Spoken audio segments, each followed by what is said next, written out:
الحمد لله والصلاة والسلام على سيدنا محمد وعلى آله وأصحابه أجمعين. أما بعد فأعوذ بالله من الشيطان الرجيم. بسم الله الرحمن الرحيم. ويسألونك عن ذي القرنين قل سأتلو عليكم منه ذكرا إنا مكنا له في الأرض وآتيناه من كل شيء سببا فأتبع سببا حتى إذا بلغ مغرب الشمس وجدها تغرب في عين حمية ووجد عندها قوما قلنا يا ذا القرنين إما أن تعذب وإما أن تتخذ فيهم حسنا. صدق اللہ العظیم. یہ سورہ کہف چل رہی ہے. آج یہاں سے اس کا چوتھا قصہ اس کا آغاز ہو رہا. پہلے قصے میں اصحاب کہف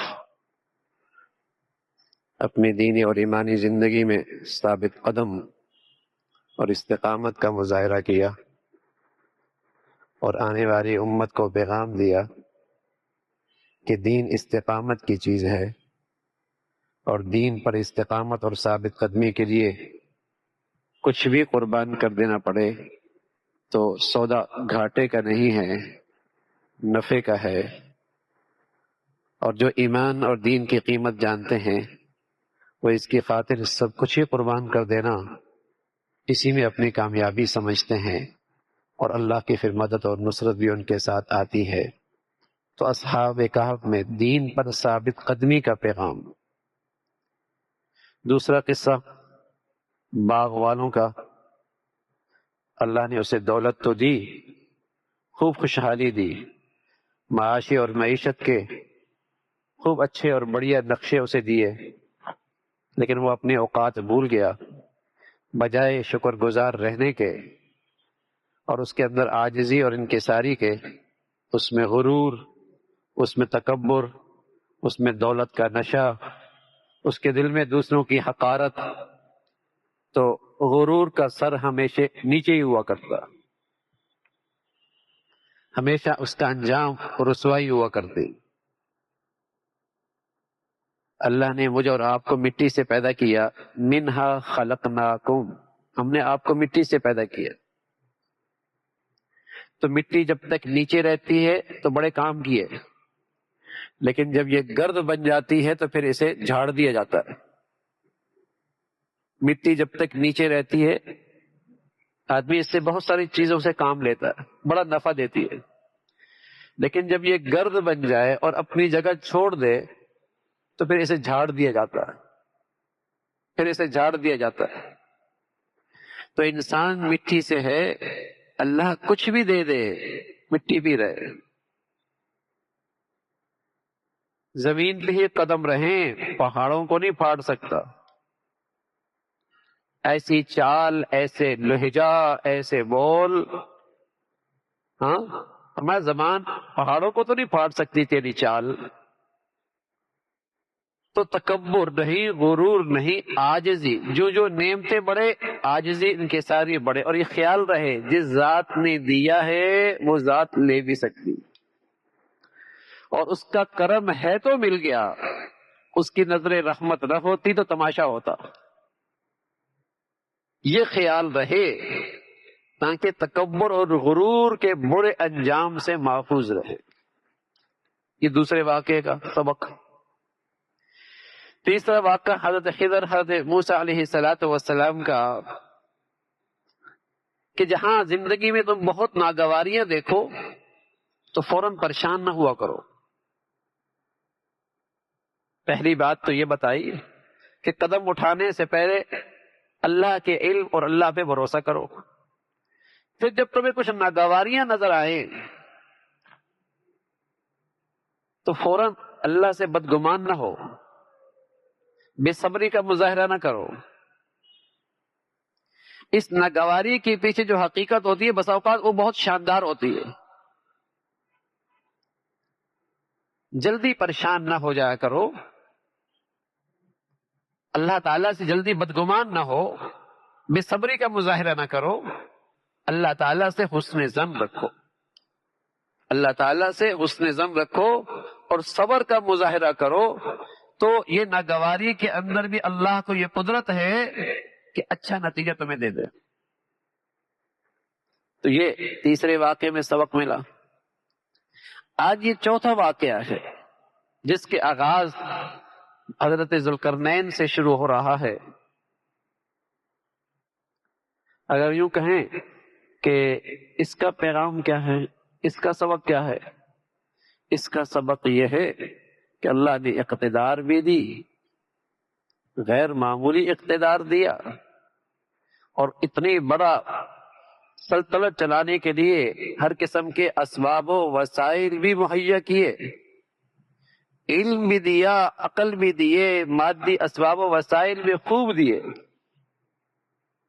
دیکھو اس اللہ والے کو کہ بجائے سرکشی میں آتا، اللہ سے غافل ہوتا، دنیا میں ظلم کا سہارا بنتا اور دنیا میں ناانصافی اور فساد کو فروغ دیتا، یہ اللہ کا شکر گزار بندہ رہا، یہ اللہ تعالیٰ کا شکر گزار بندہ رہا، نیک سیرت رہا، اور دنیا میں اس نے عدل و انصاف کے لیے اپنے سارے وسائل صرف کر دی.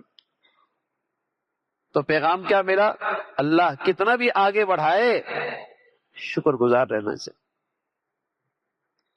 اور شکر کی حقیقت جو ہوتی ہے وہ عملی شکر ہوتا ہے کہ اللہ کی نعمتوں میں اللہ کو راضی رکھنے کے لیے کام کیے جائے، اللہ کی نعمتوں میں اللہ کو راضی رکھا جائے، اس کی فرما برداری کی جائے. شکر. تو یہ وہ ذوالقرنین ہیں. دنیا میں 4 بادشاہ ایسے آئے ہیں جنہیں پوری دنیا پہ سلطنت ملی ہے. ایک حضرت ابراہیم علیہ السلام کے زمانے کا نمرود تھا، دوسرا مقت نصر جس نے یہودیوں پر بھی غلبہ پایا، اور یہ دونوں مسلمان نہیں تھے. اور 2 بادشاہ جنہوں نے پوری دنیا پہ حکومت کی، سلطنت میں دی، وہ دونوں مسلمان تھے. ایک یہی بادشاہ جسے ذوالقرنین کے نام سے قرآن یاد کر رہا، شخصیت کے بارے میں زیادہ قرآن نے دلچسپی نہیں دی، بس اس کا کردار ذکر کیا اور اس کردار سے واضح کیا کہ نیک سیرت بادشاہ تھا، اللہ کا فرما بردار شکر گزار انسان تھا. اور دوسرے حضرت سلیمان علیہ السلام تھے جنہوں نے اللہ تعالی سے دعا بھی کی تھی کہ حبلی ملک اللہ ينبغي لأحد من بعدی، اے اللہ مجھے ایسی بادشاہت دے کہ ایسی بادشاہت کسی کی نہ ہو. اور آپ کی بادشاہ سب سے زیادہ غیر معمولی تھے. ہواؤں پر بھی حکومت تھی، فضاؤں پر بھی حکومت تھی، جنات پر بھی حکومت تھی، اور چیونٹیوں اور پرندوں کی بولی بھی سمجھتے تھے. اور اس بادشاہت کی بھی سب سے بڑی خوبی جو قرآن نے ذکر کی کہ زبان سے بھی شکر گزار اور اللہ سے مانگ بھی رہے کہ اللہ مجھے شکر گزار ہی پہ زندگی دیجیے. ان اشکر نعمتک التی انعمت علی، اللہ مجھے شکر گزار بندہ رکھیے، میں تیرا شکر گزار رہوں بس. اور اللہ کو راضی کرنے کے لیے اپنے سارا اقتدار صرف کیا، خرچ کیا. تو یہ 4 بادشاہ تھے، ان میں ایک یہ ذوالقرنین ہیں جنہیں اللہ تعالیٰ نے اقتدار دیا. قرآن مجید میں بھی اللہ نے بتلایا کہ جب اللہ کے نیک بندوں کے پاس اقتدار آتا ہے اور انہیں اقتدار کی شکل میں یہ نعمت ملتی ہے تو وہ دنیا میں کیسے کیا کرتے ہیں. سورہ حج ہے، سورہ حج قرآن مجید میں، اور 17واں پارہ ہے. فرمایا انا مکناہم فی الارض اقاموا الصلاۃ وآتوا الزکاۃ وامروا بالمعروف ونہوا عن المنکر.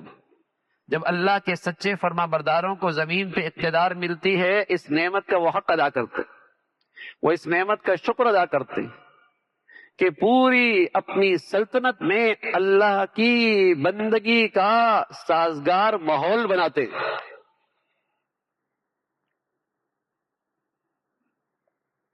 یہی اللہ کے فرما بردار حکمران کی ذمہ داری ہے، یہی اس کی سلطنت کی پھر سب سے پہلی ترجیح ہونی چاہیے، یہی اس کے تمام قوانین کا محور اور مرکز ہونا چاہیے کہ اس سلطنت میں اللہ کی فرما برداری کا ماحول ہو اور وہاں برائی اور بروں کا دم گھٹنے لگ جائے۔ آپ کے گھر میں سارے نمازی ہوں تو بے نمازی کے لیے مشکل ہو جائے گا نا، اور اگر آپ کے بازار میں سارے بے نمازی ہوں تو نمازی کے لیے بھی نماز پڑھنا مشکل ہو جائے گا۔ تو ایک اسلامی اور مسلمان حکمران کی یہ ذمہ داری ہے کہ وہ اپنی سلطنت میں ایسی فضا بنائے کہ برائی اور بروں کے لیے وہاں دم گھٹنے لگ جائے، ان کا گزارا مشکل ہو جائے، اور نیکی اور نیکوں کے لیے وہاں سازگار ماحول ہو، انہیں حوصلہ ملے، ہمت ملے۔ کم ہمت کے لیے بھی اللہ کی فرما برداری آسان ہو جائے۔ بازار میں سارے نمازی ہوں تو ایک آدمی شرما بھی کھڑا ہو کے نماز پڑھ لے گا، گھر میں سارے روزے دار ہوں تو ایک آدمی کو شرم آئے گی کہ میں کیسے بغیر روزے کے رہ سکتا ہوں۔ تو یہ اسلامی حکومت کی ایک حکمران کی ذمہ داری ہے، صحیح معنی میں مسلمان حکمران، مسلمانوں کی سلطنت جو قرآن نے بتائی ہے کہ اللہ اسے اقتدار کی نعمت دے تو وہ ایسی فضا بنائے اور اپنی یہ صلاحیتیں اس ملک میں اللہ کی فرما برداری کے ماحول میں سرو کرے، یہ اس سلطنت کی سب سے پہلے ترجیح ہے۔ معیشت، معاش، زندگی کی ضروریات یہ بھی اس حاکم کی ذمہ داری ہے، لیکن اس کا درجہ پہلا نہیں دوسرا ہے، دوسرے نمبر پر وہ ہے۔ جیسے گھر بھی ایک چھوٹی سی سلطنت ہوتی ہے، گھر بھی ایک چھوٹی سی سلطنت ہوتی ہے، اور اللہ تعالیٰ نے فرمایا کہ ہم اس گھر کی چھوٹی سی سلطنت میں تمہیں ہم نے ذمہ دار بنایا ہے۔ کلکم مسئول وکلکم مسئول عن رعیتی، یہ بھی ایک چھوٹی سی سلطنت ہے جہاں تمہیں اختیار ہے اور تمہارے ماتحت لوگ ہیں۔ تو حضرت ابراہیم علیہ السلام نے اپنی چھوٹی سلطنت میں کیا کیا؟ سب سے پہلے کہا اے اللہ میرا بیٹا ہے، میری اولاد ہے، میری بیوی ہے، اسے تو اپنا فرما بردار بنا لے، میری پوری توجہ اس پہ ہے کہ یہ تیرے فرما بردار رہیں، میری سلطنت کا ماحول ایسا ہو۔ اور ساتھ پھر دوسری دعا کی اے اللہ آپ ان کے معاش کا بھی انتظام کریں، ان کی معیشت کا بھی آپ انتظام کر دیں۔ پھر دوسری فکر مجھے یہ ہے کہ ان کا کھانا پینا، زندگی کے ضروریات کا بھی انتظام کریں۔ تو بڑی سلطنت جس کے چند حکمران، جس کا ایک حکمران ہوتا ہے، لیکن ہر آدمی کو اپنے دائرہ کار میں ایک سلطنت ملی ہوئی ہے، اور اس سلطنت میں اس مسلمان کا فرض ہے، اس مسلمان کا فریضہ ہے کہ اس گھر میں، اس ماحول میں ایسی فضا بنائے جہاں اس کے گھر والوں کے لیے برائی کرنا مشکل اور نیکی کرنا آسان ہو جائے۔ یہ گھر کے ذمہ دار کا فرض ہے۔ کلکم مسئول عن رعیتی، صرف والدہ کا دیندار بننا اور بیٹی کو بے دین دیکھنا، ماں بھی مجرم ہوگی۔ صرف باپ کا نمازی ہونا اور بیٹے کو بے نمازی برداشت کر لینا، اس کی فکر نہ رکھنا، باپ بھی مجرم ہوگا، کیونکہ اس کی سلطنت میں یہ سب ہو رہا ہے، اس کے دسترخوان پہ سب کھا رہے ہیں، نافرمان بھی۔ اپنی سی پوری کوشش کرنا ہر باپ کی ذمہ داری، ہر گھر کے ذمہ دار کی ذمہ داری، جہاں جہاں اسے اختیار ہے۔ پیارے رسول صلی اللہ علیہ وسلم نے فرمایا ہر آدمی کے پاس ایک درجے کا اقتدار ہے، جہاں اسے اختیار ہے، جہاں اس کا حکم مانا جاتا ہے، اس کا آرڈر مانا جاتا ہے، جہاں لوگ اس کے ماتحت ہوتے ہیں، یہ اقتدار ہر شخص کے پاس ہے۔ اور سچ یہ ہے جب تک ہر شخص اپنے اپنے دائرہ اختیار کے اقتدار کو اچھا ماحول میں نہیں ڈھالے گا تو انہیں پوری ملک کی سلطنت جیسی اللہ کی نعمت، جہاں اللہ کا نام کا بول بالا ہو اور جہاں اللہ کی فرما برداری کا ماحول بول بالا ہو، پھر یہ اس نعمت کے مستحق بھی نہیں رہتے، پھر یہ اس نعمت کے مستحق بھی نہیں رہتے۔ جب ان کی اقتدار میں تو اللہ کی نافرمانیاں ہوں اور یہ چاہے کہ اوپر کوئی حضرت عمر جیسا آ جائے، حضرت عثمان جیسا آ جائے، اور اللہ کوئی نیک و خدا ترس آ جائے، تو بھائی جیسے ہمارے اعمال، ہماری زندگیاں، ہمارا گھر، ہمارے دفتر، تو اسی ماحول سے ایسے ہی پھر گندے لوگ نکلیں گے نا بھائی۔ جسے اللہ کے نبی فرمایا کرتے تھے اعمالکم اموالکم، تمہارے اعمال تمہارے سامنے حکمران بن کے آتے، تمہارے اعمال تمہارے سامنے حکمران بن کے آتے ہیں۔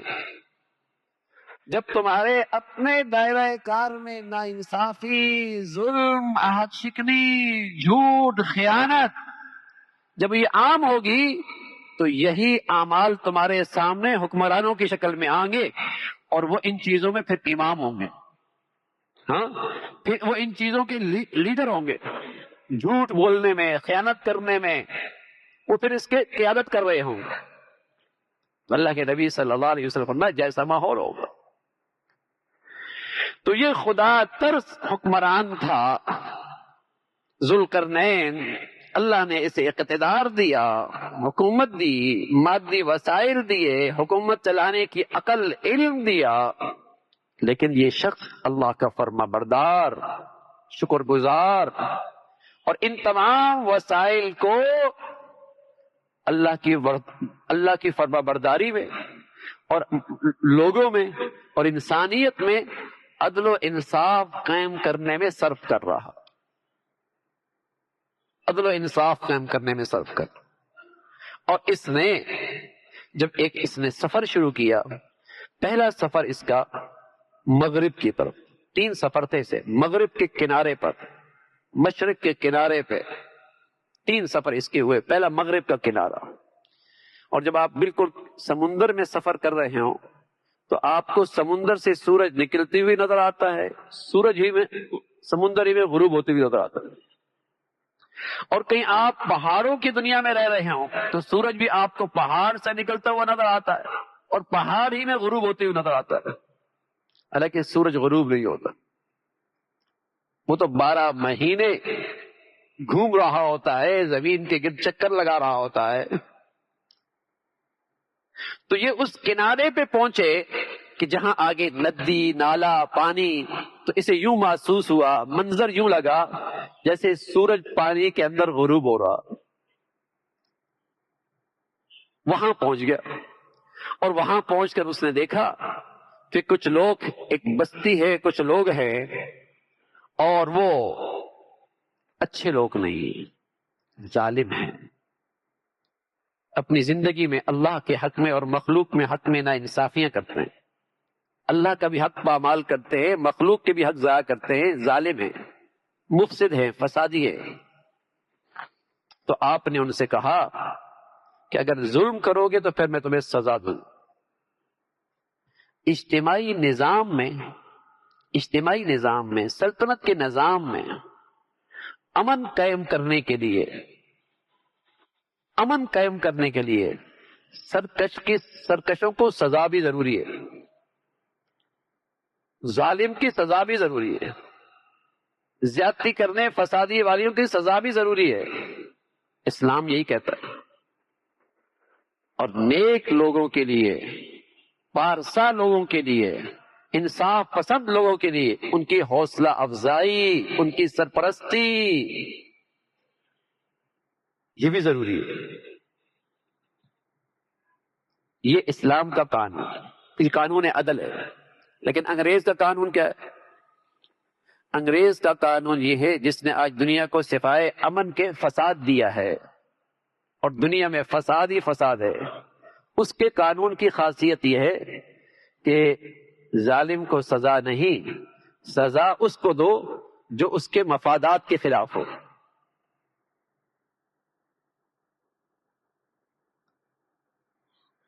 اگر ظالم کو سزا دیں گے لیکن اس سے اس کے مفادات پہ زد پڑتی ہے تو وہ ظالم کو سنبھال کے رکھتا ہے، اس کو سہارا دیتا ہے، اس کو اپنی پارٹی میں رکھتا ہے، اس کو اپنے اقتدار میں جگہ دیتا ہے، اس کو بڑے بڑے عہدے اور منصب دیتا ہے۔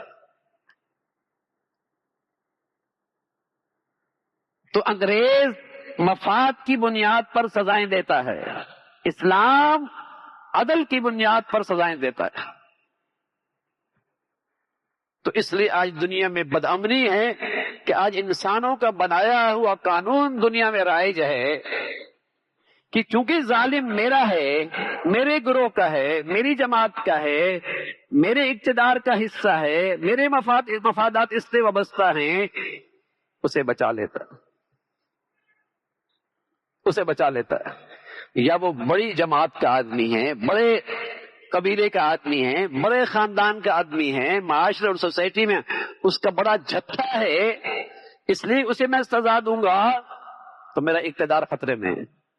اسلام عدل کی بات کرتا ہے، مجرم کسی بھی قبیلے کا ہو، کسی بھی ذات کا ہو، کسی بھی گروہ کا ہو، کتنا ہی طاقتور ہو، مجرم اور سرکش ہے تو سزا ضروری ہے۔ حضور علیہ الصلوۃ والسلام نے ایک مرتبہ اپنی بیٹی فاطمہ سے کہا اور امت کو پیغام دیا، بیٹی فاطمہ، کچھ لوگ آئے، اس پہ سزا جاری تھی، ہاتھ کاٹا جا رہا تھا، اس لیے کہ اسلام میں سزا ہے کہ چونکہ یہ چور ڈاکو لوگوں کے جان و مال کے لیے خطرہ بن رہا ہے تو اس کی سزا دو، ہاتھ کاٹ دو، اسے الٹا لٹکا دو، اسے سولی پہ لٹکا دو، باغی کو سزا ہے اسلام میں۔ تو ایک شخص آیا کہ یا رسول اللہ، یہ کچھ لوگ آئے اور اس میں سفارش کے لیے حضور کے بہت ہی لاڈلے صحابی کا انتخاب کیا اور آ کر سفارش کی کہ اگر اسے معاف کر دیا جائے۔ اللہ کے نبی کے چہرے کا رنگ بدل گیا کہ سزاؤں کے بارے میں مجھ سے امید رکھ رہے ہیں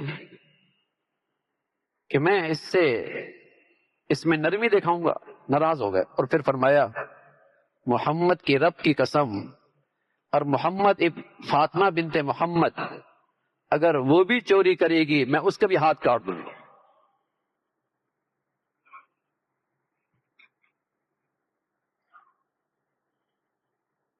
اسلام میں عدل دیکھا جاتا ہے، مفادات نہیں دیکھے جاتا، قبیلہ خاندان نہیں دیکھا جاتا، انصاف کے لیے وہاں رنگ قبیلہ ذات پات نہیں دیکھی جاتی۔ ٹھیک ہے، ظالم ہے، فسادی ہے، مجرم ہے، سزا ہوگی، کوئی بھی ہو۔ اس لیے اسلام کا عالمی